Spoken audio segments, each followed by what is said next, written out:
Hello friends, ഇന്നത്തെ വീഡിയോയിലേക്ക് എല്ലാവർക്കും സ്വാഗതം. അപ്പോൾ നമ്മൾ അടുത്ത 100 ക്വസ്റ്റ്യൻസ് പഠിക്കാൻ പോവുകയാണ്. 300 തൊട്ട് 400 വരെയുള്ള ക്വസ്റ്റ്യൻ. ആദ്യത്തെ ക്വസ്റ്റ്യൻ, കേരളത്തിലെ ആദ്യത്തെ കോളേജാണ് CMS കോളേജ്, കോട്ടയം ജില്ല. കേരളത്തിലെ ആദ്യത്തെ കോളേജാണ് CMS കോളേജ്, കോട്ടയം ജില്ല. CMS കോളേജ് സ്ഥാപിതമായ വർഷം 1817. CMS കോളേജ് സ്ഥാപിതമായ വർഷം 1817. CMS കോളേജിൻ്റെ ആദ്യത്തെ പ്രിൻസിപ്പളാണ് ബെഞ്ചമിൻ ബെയ്ലി. CMS കോളേജിൻ്റെ ആദ്യത്തെ principal Benjamin Bailey. Next, Kudankulam ആണവ നിലയം ഏത് ജില്ലയിലാണ്? തിരുനെൽവേലി. കൂടംകുളം ആണവ നിലയം ഏത് ജില്ലയിലാണ്? തിരുനെൽവേലി.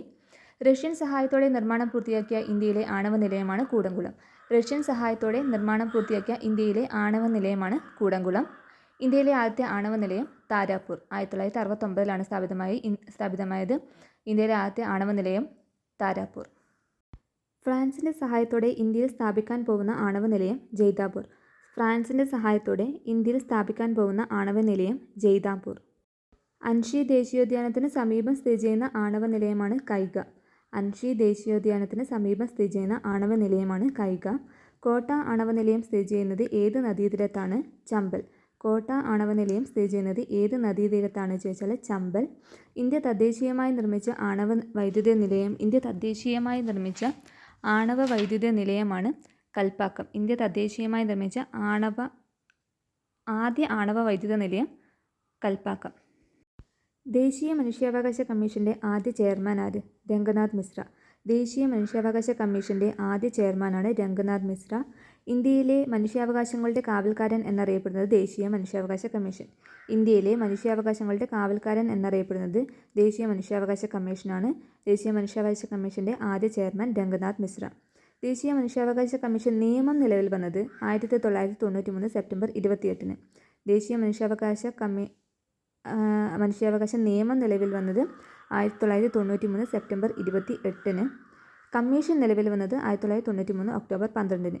ദേശീയ മനുഷ്യാവകാശ നിയമം നിലവിൽ വന്നത് 1993 സെപ്റ്റംബർ 28. ദേശീയ മനുഷ്യാവകാശ കമ്മീഷൻ നിലവിൽ വന്നത് 1993 ഒക്ടോബർ 12. ദേശീയ മനുഷ്യാവകാശ കമ്മീഷനിൽ അധ്യക്ഷനെ കൂടാതെ എത്ര ഔദ്യോഗിക അംഗങ്ങളുണ്ട്? 5. ദേശീയ മനുഷ്യാവകാശ കമ്മീഷനിൽ അധ്യക്ഷനെ കൂടാതെ എത്ര ഔദ്യോഗിക അംഗങ്ങളുണ്ട് ചോദിച്ചാൽ 5. ദേശീയ മനുഷ്യാവകാശ കമ്മീഷൻ്റെ ആസ്ഥാനം മാനവ് അധികാർ ഭവൻ, ന്യൂഡൽഹി. ദേശീയ മനുഷ്യാവകാശ കമ്മീഷൻ്റെ ആസ്ഥാനം മാനവ് അധികാർ ഭവൻ, ന്യൂഡൽഹി. ദേശീയ മനുഷ്യാവകാശ കമ്മീഷൻ ചെയർമാൻ്റെയും അംഗങ്ങളുടെയും കാലാവധി 3 വർഷം 70 വയസ്സ്. കമ്മീഷൻ ചെയർമാൻ്റെയും അംഗങ്ങളുടെയും കാലാവധി 3 വർഷം 70 വയസ്സ്. ദേശീയ മനുഷ്യാവകാശ കമ്മീഷൻ ചെയർമാനെയും അംഗങ്ങളെയും നിയമിക്കുന്നത് രാഷ്ട്രപതിയാണ്. ദേശീയ മനുഷ്യാവകാശ കമ്മീഷൻ ചെയർമാനെയും അംഗങ്ങളെയും നിയമിക്കുന്നത് രാഷ്ട്രപതിയാണ്. ദേശീയ മനുഷ്യാവകാശ കമ്മീഷൻ ചെയർമാൻ ആരായിരിക്കണം എന്ന് ചോദിച്ചാൽ റിട്ടയർഡ് സുപ്രീം കോടതി chief justice or retired supreme കോടതി ജഡ്ജി. റിട്ടയർഡ് സുപ്രീം കോടതി chief justice or retired supreme കോടതി ജഡ്ജി ആയിരിക്കും ദേശീയ മനുഷ്യാവകാശ കമ്മീഷൻ്റെ ചെയർമാൻ. രാഷ്ട്രപതിയാണ് നിയമിക്കുന്നത്. 3 വർഷം 70 വയസ്സ് വരെയാണ് കാലാവധി. 5 അംഗങ്ങളുണ്ട്. ആസ്ഥാനം മാനവ് അധികാർ ഭവൻ, ന്യൂഡൽഹി. ഏറ്റവും കൂടുതൽ കാലം ദേശീയ മനുഷ്യാവകാശ കമ്മീഷൻ ചെയർമാനായത് KG ബാലകൃഷ്ണൻ. ഏറ്റവും കൂടുതൽ കാലം ദേശീയ മനുഷ്യാവകാശ കമ്മീഷൻ ചെയർമാനായത് KG ബാലകൃഷ്ണൻ. ദേശീയ മനുഷ്യാവകാശ കമ്മീഷൻ്റെ ചെയർമാനായ ഏക മലയാളിയും KG ബാലകൃഷ്ണനാണ്. ദേശീയ മനുഷ്യാവകാശ കമ്മീഷൻ്റെ ചെയർമാനായ ഏക മലയാളി KG ബാലകൃഷ്ണൻ. ഏറ്റവും കൂടുതൽ കാലം ചെയർമാനായതും KG ബാലകൃഷ്ണൻ. ദേശീയ മനുഷ്യാവകാശ കമ്മീഷൻ്റെ ആദ്യ ആക്ടിംഗ് ചെയർമാനാണ് ജസ്റ്റിസ് ശിവരാജ് പാട്ടീൽ. ദേശീയ മനുഷ്യാവകാശ കമ്മീഷൻ്റെ ആദ്യ ആക്ടിംഗ് ചെയർമാനാണ് ജസ്റ്റിസ് ശിവരാജ് പാട്ടീൽ. ദേശീയ മനുഷ്യാവകാശ കമ്മീഷൻ്റെ രണ്ടാമത്തെ ചെയർമാൻ MN വെങ്കിട ചെല്ലയ്യ. ദേശീയ മനുഷ്യാവകാശ കമ്മീഷൻ്റെ രണ്ടാമത്തെ ചെയർമാൻ MN വെങ്കിട ചെല്ലയ്യ. ദേശീയ മനുഷ്യാവകാശ കമ്മീഷൻ 2 തവണ ഭേദഗതി ചെയ്തിട്ടുണ്ട്, 2006ലും 2019ലും. ദേശീയ മനുഷ്യാവകാശ കമ്മീഷൻ നിയമം ഭേദഗതി ചെയ്ത വർഷങ്ങൾ 2006, 2019.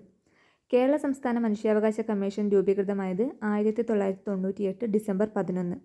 കേരള സംസ്ഥാന മനുഷ്യാവകാശ കമ്മീഷൻ രൂപീകൃതമായത് 1998 ഡിസംബർ 11. കേരള സംസ്ഥാന മനുഷ്യാവകാശ കമ്മീഷൻ ചെയർമാനെയും അംഗങ്ങളെയും നിയമിക്കുന്നത് ഗവർണറാണ്. ചെയർമാൻ്റെ യോഗ്യത റിട്ടയർഡ് ഹൈക്കോടതി ചീഫ് ജസ്റ്റിസ് ഓർ റിട്ടയർഡ് ഹൈക്കോടതി ജഡ്ജി. സംസ്ഥാന മനുഷ്യാവകാശ കമ്മീഷൻ ചെയർമാൻ ആരായിരിക്കണം ചോദിച്ചാൽ റിട്ടയർഡ് ഹൈക്കോടതി ചീഫ് ജസ്റ്റിസ് ഓർ റിട്ടയർഡ് ഹൈക്കോടതി ജഡ്ജി. ഗവർണർ നിയമിക്കുന്നു. രൂപീകൃതമായത് 1998 ഡിസംബർ 11. കേരള സംസ്ഥാന മനുഷ്യാവകാശ കമ്മീഷൻ്റെ ആദ്യ ചെയർമാൻ ജസ്റ്റിസ് പരീത് പിള്ള. കേരള സംസ്ഥാന മനുഷ്യാവകാശ കമ്മീഷൻ്റെ ആദ്യ ചെയർമാനാണ് ജസ്റ്റിസ് പരീത് പിള്ള. ഇനി അടുത്ത ക്വസ്റ്റ്യൻ. ഒന്നാം പാനിപ്പത്ത് യുദ്ധം നടന്ന വർഷം 1526. ഒന്നാം പാനിപ്പത്ത് യുദ്ധം നടന്ന വർഷം 1526. ഒന്നാം പാനിപ്പത്ത് യുദ്ധത്തിൽ ബാബർ പരാജയപ്പെടുത്തിയത് ഇബ്രാഹിം ലോധിയാണ്. ഒന്നാം പാനിപ്പത്ത് യുദ്ധം ബാബറും ഇബ്രാഹിം ലോധിയാണ്. ബാബർ ഇബ്രാഹിം ലോധിയെ പരാജയപ്പെടുത്തി. ഡൽഹി സുൽത്താനേറ്റിലെ അവസാനത്തെ രാജവംശമാണ് ലോധി വംശം. ഡൽഹി സുൽത്താനേറ്റിലെ അവസാന രാജവംശമാണ് ലോധി വംശം. ഡൽഹി സുൽത്താനേറ്റിലെ ആദ്യ രാജവംശമാണ് അടിമവംശം. ഡൽഹി സുൽത്താനേറ്റിലെ അവസാന രാജവംശം ലോധി വംശം, ആദ്യ രാജവംശം അടിമവംശം. ലോധി വംശത്തിലെ അവസാന രാജാവായിരുന്നു ഇബ്രാഹിം ലോധി.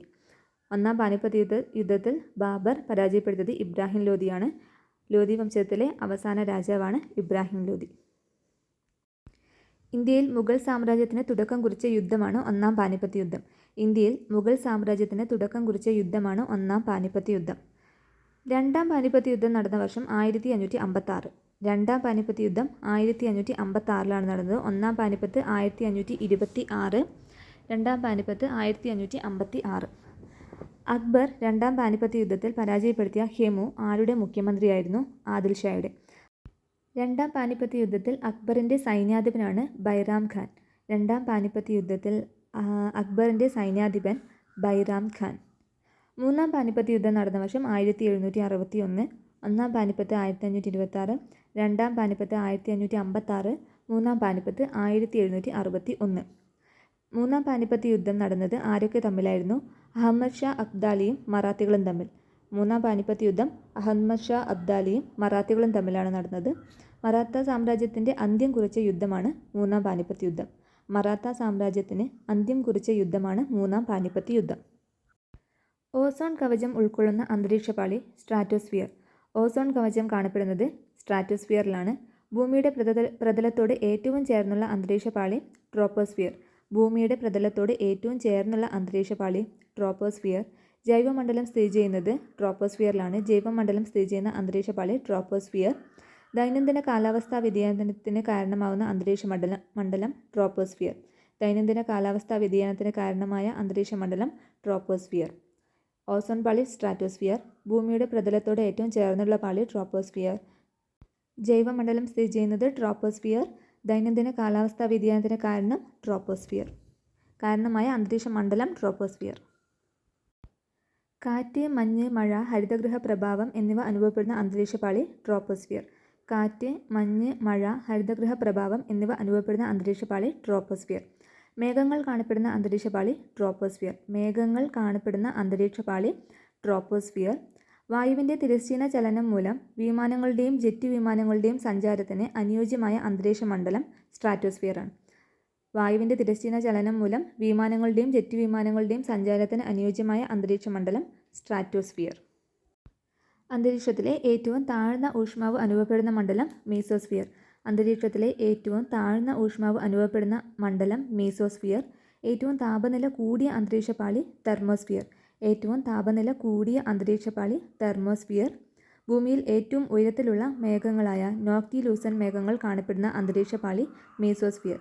ഭൂമിയിൽ ഏറ്റവും ഉയരത്തിലുള്ള മേഘങ്ങളായ നോക്ടിലൂസൻ മേഘങ്ങൾ കാണപ്പെടുന്ന അന്തരീക്ഷപാളി മീസോസ്ഫിയർ. അന്തരീക്ഷത്തിൽ ഏറ്റവും താഴ്ന്ന ഊഷ്മാവ് അനുഭവപ്പെടുന്നത് മീസോസ്ഫിയർ.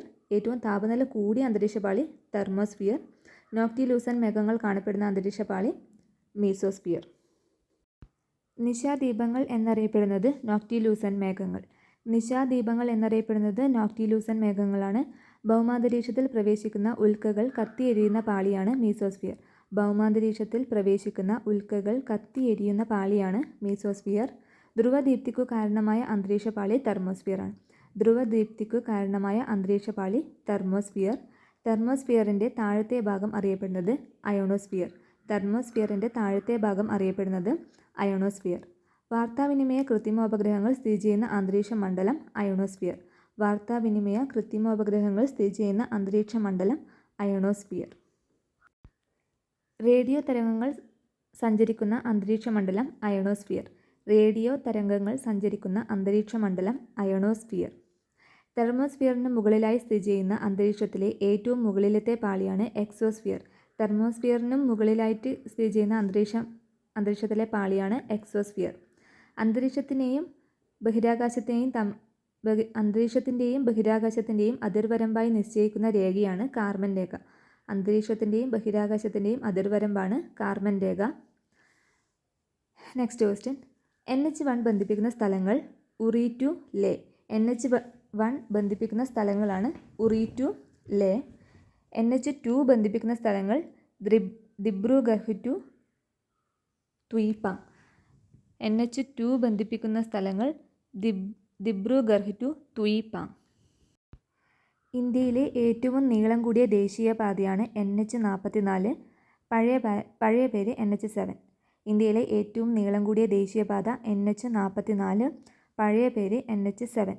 കേരളത്തിലെ ഏറ്റവും നീളം കൂടിയ ദേശീയപാത NH66, പഴയ പേര് NH17. ഇന്ത്യയിലെ ഏറ്റവും നീളം കൂടിയ ദേശീയപാത NH44, കേരളത്തിലെ ഏറ്റവും നീളം കൂടിയ ദേശീയപാത NH66. ഇന്ത്യയിലെ കേരളത്തിലെ തന്നെ ഏറ്റവും നീളം കുറഞ്ഞ ദേശീയപാത NH966B. ഇന്ത്യയിലെ കേരളത്തിലെ ഏറ്റവും നീളം കുറഞ്ഞ ദേശീയപാത NH966B, പഴയ പേര് NH47A. NH44 ബന്ധിപ്പിക്കുന്നത് ശ്രീനഗർ ടു കന്യാകുമാരി. NH44 ബന്ധിപ്പിക്കുന്നത് ശ്രീനഗർ ടു കന്യാകുമാരി. NH66 ബന്ധിപ്പിക്കുന്നത് പനവേൽ ടു കന്യാകുമാരി. NH66 ബന്ധിപ്പിക്കുന്നത് പനവേൽ ടു കന്യാകുമാരി. NH966B ബന്ധിപ്പിക്കുന്നത് വെല്ലിംഗ്ടൺ ദ്വീപ് ടു കുണ്ടന്നൂർ. NH966B ബന്ധിപ്പിക്കുന്നത് വെല്ലിംഗ്ടൺ ദ്വീപ് ടു കുണ്ടന്നൂർ. ഇന്ത്യയിലെ മറ്റു ദേശീയപാതകളുമായി ബന്ധമില്ലാത്ത ദേശീയപാതയാണ് NH4. ഇന്ത്യയിലെ മറ്റു ദേശീയപാതകളുമായി ബന്ധമില്ലാത്ത ദേശീയപാതയാണ് NH4. ആൻഡമാൻ ട്രങ്ക് റോഡ് എന്നറിയപ്പെടുന്നത് NH4 ആണ്. ആൻഡമാൻ ട്രങ്ക് റോഡ് എന്നറിയപ്പെടുന്നത് NH4. ഇന്ത്യയിലെ മറ്റു ദേശീയപാതകളുമായി ബന്ധമില്ലാത്ത ദേശീയപാതയാണ് NH4. ഇന്ത്യയിലെ ആദ്യത്തെ ദേശീയപാതയാണ് ഗ്രാൻഡ് ട്രങ്ക് റോഡ്. ഇന്ത്യയിലെ ആദ്യത്തെ ദേശീയപാത grand trunk road. Grand trunk road ബന്ധിപ്പിക്കുന്ന സ്ഥലങ്ങൾ Kolkata to Amritsar. Grand trunk road ബന്ധിപ്പിക്കുന്ന സ്ഥലങ്ങൾ Kolkata to Amritsar. Grand trunk road നിർമ്മിച്ചത് ഷേർഷാ സൂരിയാണ്. ഗ്രാൻഡ് ട്രങ്ക് റോഡ് നിർമ്മിച്ചത് ഷേർഷാ സൂരി. ഇന്ത്യയിലെ ആദ്യത്തെ എക്സ്പ്രസ് ഹൈവേ അതിവേഗ പാത മുംബൈ പൂനെ എക്സ്പ്രസ് വേ. ഇന്ത്യയിലെ ആദ്യത്തെ express highway Mumbai to Pune expressway. ഇന്ത്യയിലെ ആദ്യത്തെ നാലുവരി expressway Ahmedabad to Vadodara. National expressway 1 എന്ന് പറയും. ഇന്ത്യയിലെ ആദ്യത്തെ 4 വരി expressway Ahmedabad to Vadodara. ഇന്ത്യയിലെ ആദ്യത്തെ 6 വരി expressway Mumbai to Pune expressway. ഇന്ത്യയിലെ ആദ്യത്തെ 6 വരി expressway Mumbai to Pune. ആദ്യത്തെ 4 വരി expressway Ahmedabad to Vadodara. ഇന്ത്യയിലെ ഏറ്റവും നീളം കൂടിയ ഗ്രീൻഫീൽഡ് എക്സ്പ്രസ് വേ ആണ് ലക്നൗ ടു ആഗ്ര അതിവേഗ പാത. ഇന്ത്യയിലെ ആദ്യത്തെ 14 വരി അതിവേഗ പാതയാണ് Delhi to Meerut expressway. ഇന്ത്യയിലെ ആദ്യത്തെ 14 വരി അതിവേഗ പാത Delhi to Meerut expressway. ശ്രീനഗറിനെ കന്യാകുമാരിയുമായി ബന്ധിപ്പിക്കുന്ന അതിവേഗ പാതയാണ് തെക്ക് വടക്ക് ഇടനാഴി NH44. ശ്രീനഗറിനെ കന്യാകുമാരിയുമായി ബന്ധിപ്പിക്കുന്ന അതിവേഗ പാത തെക്ക് വടക്ക് ഇടനാഴി NH44. പോർബന്തറിനെ സിൽച്ചാറുമായി ബന്ധിപ്പിക്കുന്ന എക്സ്പ്രസ് വേ ആണ് കിഴക്ക് പടിഞ്ഞാറ് ഇടനാഴി NH27. പോർബന്തറിനെ സിൽച്ചാറുമായി ബന്ധിപ്പിക്കുന്ന എക്സ്പ്രസ് വേ കിഴക്ക് പടിഞ്ഞാറ് ഇടനാഴി. തെക്ക് വടക്ക് ഇടനാഴിയും കിഴക്ക് പടിഞ്ഞാറ് ഇടനാഴിയും തമ്മിൽ ചേരുന്ന സ്ഥലം ഝാൻസി, ഉത്തർപ്രദേശ്. തെക്ക് വടക്ക് ഇടനാഴിയും കിഴക്ക് പടിഞ്ഞാറ് ഇടനാഴിയും തമ്മിൽ ചേരുന്ന സ്ഥലമാണ് ഝാൻസി, ഉത്തർപ്രദേശ്. സ്റ്റേറ്റ് ഹൈവേ 1 അറിയപ്പെടുന്ന മറ്റൊരു പേരാണ് MC road. State highway 1 SH1 അറിയപ്പെടുന്ന മറ്റൊരു പേരാണ് MC റോഡ്. തിരുവനന്തപുരത്തെയും അങ്കമാലിയെയും തമ്മിൽ ബന്ധിപ്പിക്കുന്ന സംസ്ഥാന പാതയാണ് MC റോഡ്. തിരുവനന്തപുരത്തെയും അങ്കമാലിയെയും തമ്മിൽ ബന്ധിപ്പിക്കുന്ന സംസ്ഥാന പാതയാണ് MC റോഡ്. സ്റ്റേറ്റ് ഹൈവേ 1 അറിയപ്പെടുന്ന മറ്റൊരു പേര് MC റോഡ്. തിരുവനന്തപുരത്തെയും അങ്കമാലിയെയും തമ്മിൽ ബന്ധിപ്പിക്കുന്നു. MC റോഡും NH66ഉം കൂടിച്ചേരുന്ന സ്ഥലം കേശവദാസപുരം. സ്റ്റേറ്റ് ഹൈവേ 1ഉം NH66ഉം കൂടിച്ചേരുന്ന സ്ഥലം കേശവദാസപുരം. ഏറ്റവും കൂടുതൽ ദേശീയപാതകൾ കടന്നുപോകുന്ന സംസ്ഥാനം മഹാരാഷ്ട്ര. ഏറ്റവും കൂടുതൽ ദേശീയപാതകൾ കടന്നുപോകുന്ന സംസ്ഥാനം മഹാരാഷ്ട്ര. ഏറ്റവും കുറവ് ദേശീയപാതകൾ കടന്നുപോകുന്ന സംസ്ഥാനം ഗോവ. ഏറ്റവും കുറവ് ദേശീയപാതകൾ കടന്നുപോകുന്ന സംസ്ഥാനം ഗോവ. റോഡ് ദൈർഘ്യം കൂടുതലുള്ള ഇന്ത്യൻ സംസ്ഥാനവും മഹാരാഷ്ട്രയാണ്. റോഡ് ദൈർഘ്യം കൂടുതലുള്ള ഇന്ത്യൻ സംസ്ഥാനം മഹാരാഷ്ട്ര. ദക്ഷിണേന്ത്യയിൽ ഏറ്റവും കൂടുതൽ ദേശീയപാത ദൈർഘ്യമുള്ള സംസ്ഥാനം തമിഴ്നാട്. ദക്ഷിണേന്ത്യയിൽ ഏറ്റവും കൂടുതൽ ദേശീയപാത ദൈർഘ്യമുള്ള സംസ്ഥാനം തമിഴ്നാട്. ദേശീയപാത ദൈർഘ്യം കൂടുതലുള്ള കേന്ദ്രഭരണ പ്രദേശം ജമ്മു കാശ്മീർ. ദേശീയപാത ദൈർഘ്യം കൂടുതലുള്ള കേന്ദ്രഭരണ പ്രദേശം ജമ്മു കാശ്മീർ. ദേശീയപാത ദൈർഘ്യം ഏറ്റവും കുറവുള്ള കേന്ദ്രഭരണ പ്രദേശം ചണ്ഡീഗഡ്. ദേശീയപാത ദൈർഘ്യം ഏറ്റവും കുറവുള്ള കേന്ദ്രഭരണ പ്രദേശം ചണ്ഡീഗഡ്. ഏറ്റവും കൂടുതൽ ദേശീയപാതകൾ കടന്നുപോകുന്ന കേരളത്തിലെ ജില്ല എറണാകുളം.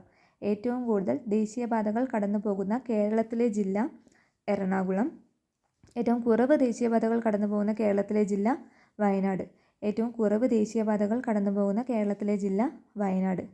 ദേശീയപാതകൾ കൂടുതൽ എറണാകുളം, കുറവ് വയനാട് ജില്ല. കേരളത്തിലെ നെല്ലു ഗവേഷണ കേന്ദ്രങ്ങൾ സ്ഥിതി ചെയ്യുന്നത് പട്ടാമ്പി, മാങ്കൊമ്പ്, കായംകുളം, വൈറ്റില.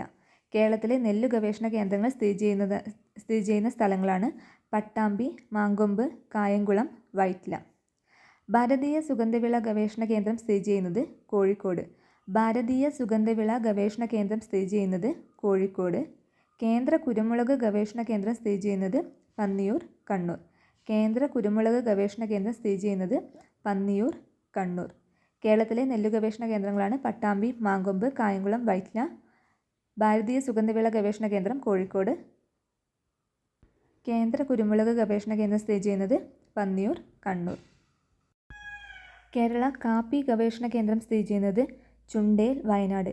കേരള കാപ്പി ഗവേഷണ കേന്ദ്രം സ്ഥിതി ചെയ്യുന്നത് ചുണ്ടേൽ, വയനാട്. കേരള ഇഞ്ചി ഗവേഷണ കേന്ദ്രം സ്ഥിതി ചെയ്യുന്നത് അമ്പലവയൽ, വയനാട്.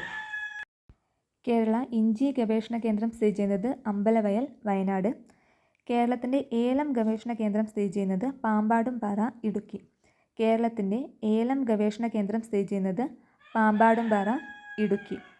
കേന്ദ്രത്തിൻ്റെ ഏലം ഗവേഷണ കേന്ദ്രം സ്ഥിതി ചെയ്യുന്നത് മയിലാടുംപാറ, ഇടുക്കി. കേരളത്തിൻ്റെ ഏലം ഗവേഷണ കേന്ദ്രം പാമ്പാടുംപാറ, ഇടുക്കി. കേന്ദ്രത്തിൻ്റെ ഏലം ഗവേഷണ കേന്ദ്രം സ്ഥിതി ചെയ്യുന്നത് മയിലാടുംപാറ, ഇടുക്കി. പുൽത്തൈല ഗവേഷണ കേന്ദ്രം സ്ഥിതി ചെയ്യുന്നത് ഓടക്കാലി, എറണാകുളം. പുൽത്തൈല ഗവേഷണ കേന്ദ്രം സ്ഥിതി ചെയ്യുന്നത് ഓടക്കാലി, എറണാകുളം. ഏത്തവാഴ ഗവേഷണ കേന്ദ്രം സ്ഥിതി ചെയ്യുന്നത് കണ്ണാറ, തൃശ്ശൂർ. ഏത്തവാഴ ഗവേഷണ കേന്ദ്രം സ്ഥിതി ചെയ്യുന്നത് കണ്ണാറ, തൃശ്ശൂർ. കേരളത്തിലെ കരിമ്പ് ഗവേഷണ കേന്ദ്രം സ്ഥിതി ചെയ്യുന്നത് മേനോൻപാറ, പാലക്കാട്, തിരുവല്ല, പത്തനംതിട്ട. കേരളത്തിലെ കരിമ്പ് ഗവേഷണ കേന്ദ്രങ്ങൾ സ്ഥിതി ചെയ്യുന്നത് മേനോൻപാറ, പാലക്കാട്, തിരുവല്ല, പത്തനംതിട്ട. കശുവണ്ടി ഗവേഷണ കേന്ദ്രം സ്ഥിതി ചെയ്യുന്നത് ആനക്കയം, മലപ്പുറം, മടക്കത്തറ, തൃശ്ശൂർ. കശുവണ്ടി ഗവേഷണ കേന്ദ്രം സ്ഥിതി ചെയ്യുന്നത് ആനക്കയം, മലപ്പുറം, മടക്കത്തറ, തൃശ്ശൂർ. കേന്ദ്ര കിഴങ്ങുവർഗ ഗവേഷണ കേന്ദ്രം സ്ഥിതി ചെയ്യുന്നത് ശ്രീകാര്യം, തിരുവനന്തപുരം. കേന്ദ്ര കിഴങ്ങുവർഗ ഗവേഷണ കേന്ദ്രം സ്ഥിതി ചെയ്യുന്നത് ശ്രീകാര്യം, തിരുവനന്തപുരം. കൈതച്ചക്ക ഗവേഷണ കേന്ദ്രം സ്ഥിതി ചെയ്യുന്നത് വെള്ളാനിക്കര, തൃശ്ശൂർ. കൈതച്ചക്ക ഗവേഷണ കേന്ദ്രം സ്ഥിതി ചെയ്യുന്നത് വെള്ളാനിക്കര, തൃശ്ശൂർ.